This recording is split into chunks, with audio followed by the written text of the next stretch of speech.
تلک امۃ قد خلت، یہ ایک بڑی عظیم امت تھی جو گزر چکی. ہائے ہائے، تم لوگ ان کے نام کے اوپر ہی کھا رہے ہو. دیکھو جو کمائے انہوں نے نیک اعمال وہ اپنے لیے کمائے، تمہارے لیے وہ اعمال ہوں گے جو تم کرو گے، یعنی ان کے اعمال تمہیں کوئی فائدہ نہیں پہنچائیں گے. وَلَا تُسْأَلُونَ عَمَّا كَانُوا يَعْمَلُونَ، اور تم سے یہ نہیں پوچھا جائے گا کہ انہوں نے کون سے نیک اعمال کیے، تم سے یہ پوچھا جائے گا تم نے کون سے نیک اعمال کیے.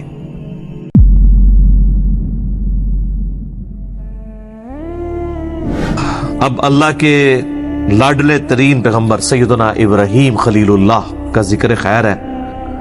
کیا سوز و گداز ہے جی، کیا عشق کیا اللہ نے اپنے اس بندے کے ساتھ، اور اس بندے نے کیا عشق نبھایا ہے اپنے رب کے ساتھ.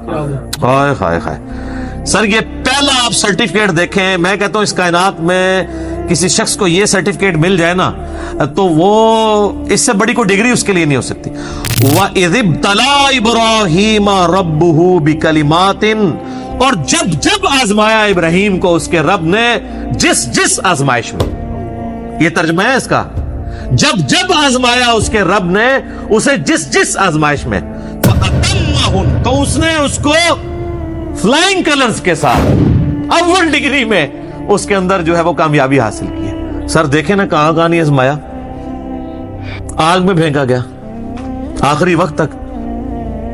آپ کا کلام کیا ہے، صحیح بخاری کے الفاظ ہیں، آگ میں پھینکنے لگے ہیں حسبنا اللہ ونعم الوکیل. ہائے ہائے. سر اسرائیلی روایتوں میں تو یہاں تک ملتا ہے، چونکہ اسرائیلی روایتوں کے بارے میں جو قرآن و حدیث سے نہ ٹکرائیں، صحیح بخاری کے الفاظ ہیں کہ بنو اسرائیل کی روایتوں کو بیان کرنے میں حرج نہیں ہے، نہ ان کی تصدیق کرو نہ تکذیب کرو، اس لیے کہ ہو سکتا ہے کتاب و سنت کے خلاف ہو تم تصدیق کر دو، اور ہو سکتا ہے کتاب و سنت کے عین مطابق ہوں اور تم اس کی تکذیب کر دیتے ہو. تو جو فٹ ان بیٹھتی ہیں ہم ان کو اس طریقے سے لیتے ہیں. تو یہ اسرائیلی روایتوں میں ملتا ہے یہودیوں کے ہاں کہ اس وقت اللہ تعالیٰ نے آزمائش کے طور پہ حضرت جبرائیل علیہ السلام کو انسانی شکل میں بھیجا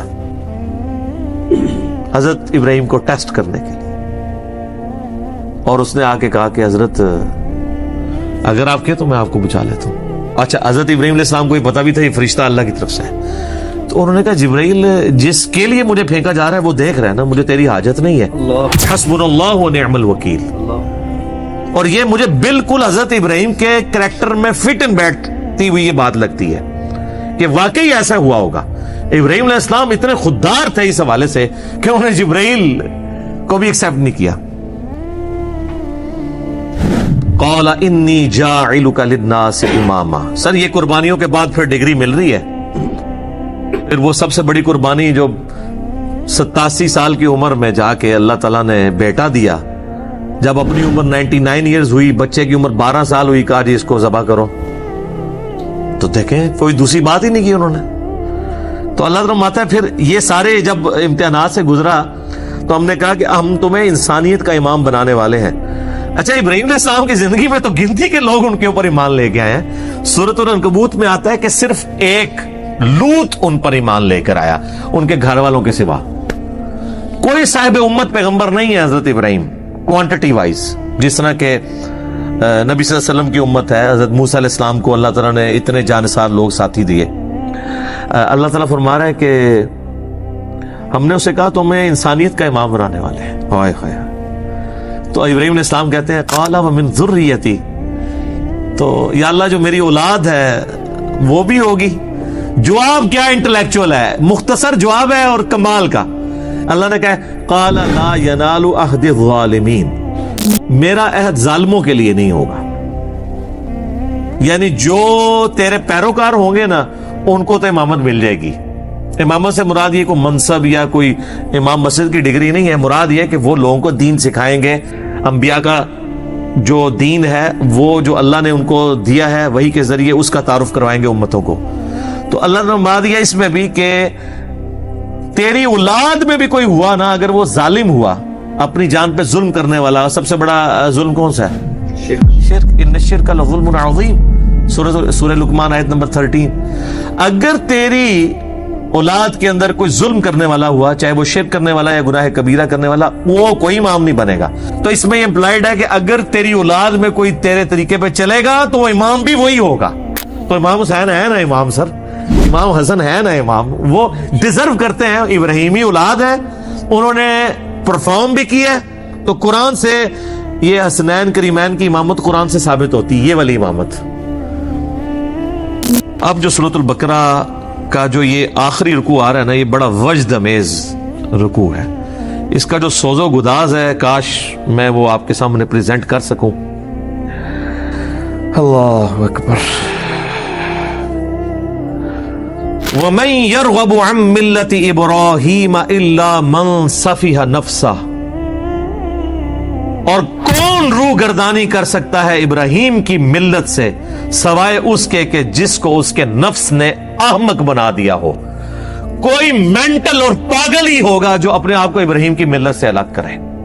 ہائے ہائے ہائے۔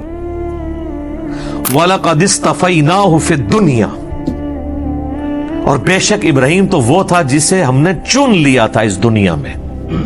نبی الاسلام کا بھی ایک مبارک نام ہے مصطفیٰ، مصطفیٰ کہتے ہیں چنے ہوئے کو۔ وَإِنَّهُ فِي الْآخِرَةِ لَمِنَ الصَّالِحِينَ، اور بے شک ابراہیم آخرت میں ضرور بالضرور ہمارے نیکوکار بندوں میں شامل ہوگا۔ اذ قال له ربه اسلم، اور یاد کرو جب بھی اس کے رب نے اس سے کہا کہ ابراہیم، آرڈر آیا سر تسلیم خم، قال اسلمت لرب العالمین، تو اس نے فوراً کہا کہ میں اپنے رب کے حضور سر تسلیم خم کر۔ اللہم اجعلنا منہم، اللہم من احییتہ منا فاحیہ علی الاسلام ومن توفیتہ منا فتوفہ علی الایمان، رضیت باللہ ربا وبالاسلام دینا وبمحمد نبیا۔ کیا سوز و گداز ہے جی۔ مجھے بتائیں رب کی تعریف اپنی مخلوق کے لیے اس سے زیادہ کسی کی تعریف ہو سکتی ہے؟ کہ اللہ کہہ رہا ہے کہ پاگل ہوگا جو ابراہیم سے روگردانی کرے، وہ تو وہ تھا جسے ہم نے چن لیا تھا دنیا میں بھی اور آخرت میں بھی ہمارے مقرب بندوں میں سے ہوگا۔ اور وہ ایسا تھا کہ جب بھی اس کے رب نے اسے کہا نا کہ ابراہیم تیار ہو جا، اس نے یہ نہیں کہا کہ یا اللہ سوچ لواں یا کچھ تھوڑا ٹائم مل جائے یا کوئی تعویل کر لے، حتیٰ کہ سورہ الصافات کی آیت نمبر 100، 101، 2 اور 3 میں آتا ہے کہ ایک خواب اللہ نے دکھایا حضرت ابراہیم کو کہ جی وہ اپنے بیٹے کو قربان کر رہے ہیں۔ انہوں نے اٹھ کے کوئی اللہ سے نہیں کہا کہ یا اللہ خواب بھی ہے، کوئی تعبیر، کوئی دسنی، یہ وہ کہ ارادہ ہے، کوئی آئے بائیں شائیں، سیدھا بیٹے کو بلایا ہے جناب۔ اور بیٹے کی عمر کیا ہے اس وقت؟ ہارڈلی 12 سال عمر ہے، اور بیٹا کون سا 87 سال کی عمر میں وہ بچہ ملا ہے، 87 سال تک بے اولاد رہے ہیں۔ اور جب حضرت ابراہیم کی عمر 99 ایئرز ہوئی ہے، 99 ایئر کا بندہ تو اپنی لائف کنکلوڈ کر بیٹھا ہوتا ہے، اس کے بڑھاپے کا، اور قرآن میں الفاظ ہی بڑے سوزناک ہیں، اللہ تعالیٰ فرماتا دردناک الفاظ ہیں۔ اللہ کہتا ہے جب وہ چلنے پھرنے کے قابل ہوا نا اس کے ساتھ، تو ہم نے ساتھ ہی اس کو خواب دکھا دیا۔ ہوئے ہوئے، اس سے تو بہتر تھا بچہ وہی نہ ہوتا، وہ کم آزمائش تھی۔ تو قربانی کا کہا تو پہنچ کے جب پہلے بیٹے کو بلا کے کہا کہ میں یہ دیکھ رہا ہوں، اگر بیٹا بھی ایسا سے ہونا کہا جی کر گزرے، اور دیکھیں اللہ کہتا ہے پھر انہوں نے اس کو جبین کے بعد لٹایا اور چھری ہاتھ میں پکڑی، پھیرنے لگے تو اللہ کی طرف سے معجزہ ظاہر ہوا اور ایک فدیہ آ گیا، اور کہا کہ ابراہیم تو نے اپنا وعدہ سچا کر دکھایا۔ واقعی یہ سب سے بڑی آزمائش تھی جی حضرت ابراہیم علیہ السلام پہ۔ یہ ایک باپ سمجھ سکتا ہے جس کی اولاد ہو کہ کتنی بڑی آزمائش ہے۔ قال اسلمت لرب العالمین، انہوں نے ہمیشہ یہ کہا اللہ حاضر ہوں۔ اب اللہ تعالیٰ اس پیغمبر جس کے ایمان کا یہ لیول تھا نا، اس کی کوالٹیز بتا رہا ہے کہ وہ کیسا پیغمبر تھا، اس نے کس کمٹمنٹ کے ساتھ لائف گزاری ہے، اور اس کے بعد وہ جب موت کی طرف جانے لگا ہے تو اس نے اپنی اولاد کو کیا نصیحت کی ہے۔ کوئی پراپرٹی تقسیم کرنے کی، کوئی بینک بیلنس کی، کوئی یہ نصیحتیں نہیں ہیں۔ نصیحت کیا ہے؟ وَوَصَّى بِهَا إِبْرَاهِيمُ بَنِيهِ وَيَعْقُوبُ، اور وصیت کی ابراہیم نے اپنے بیٹوں کو اور یعقوب نے بھی اپنے بیٹوں کو۔ ابراہیم علیہ السلام کے 2 بیٹے تھے، اسماعیل اور اسحاق۔ اسحاق علیہ السلام کے آگے سے بیٹے تھے یعقوب، اور ان کے آگے 12 بیٹے تھے جن میں حضرت یوسف علیہ السلام بھی شامل ہیں۔ تو اللہ تعالیٰ ہمارا یہ دونوں پیغمبروں نے اپنے بچوں کو نصیحت کی، اور کیا کہا؟ یہ موت کے وقت